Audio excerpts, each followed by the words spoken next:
বীরভূমের বিজেপি জেলা সভাপতি দুধ কুমারের জ্বালাময়ী বক্তৃতা।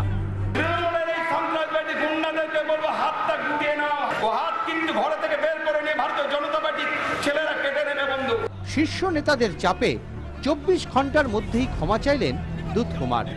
এই ধরনের ভাষা সন্ত্রাস আমার মুখ থেকে আমি আশা করিনি, কিন্তু হিট অফ দ্য মোমেন্ট অর্থাৎ উত্তেজনার আবেগে হয়তো এরকম কথা বেরিয়েছে, এর জন্য দুঃখিত।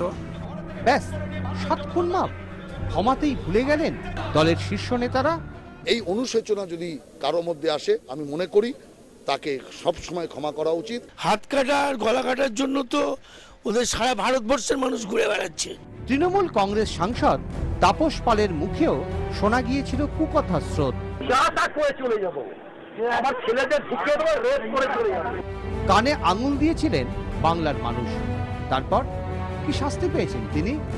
দলের সুপ্রিমোর কাছে দুঃখ প্রকাশ করে চিঠি, সঙ্গে সঙ্গে ক্ষমা।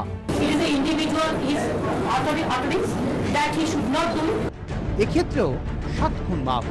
সিপিআইএমের বিধায়ক আনিসুর রহমান তৃণমূল নেত্রীর বিরুদ্ধে কিছু অসংসদীয় মন্তব্য করার পর প্রকাশ্যে ক্ষমা চেয়েছিলেন, কিন্তু তৃণমূল বা বিজেপির অভিধানে প্রকাশ্যে ক্ষমা চাওয়ার যেন কোনো বালাই নেই।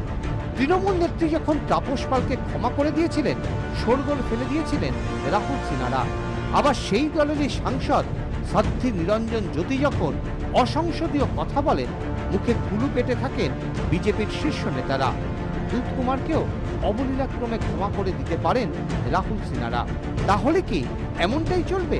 তাপস পাল, দুধ কুমাররা জানবেন মাইকের সামনে দাঁড়িয়ে যে কোনো কথা বলে আড়ালে একটা চিঠি দিলে সব ড্যামেজ কন্ট্রোল। 7 খুন মাপ। ব্যুরো রিপোর্ট, 24 ঘন্টা।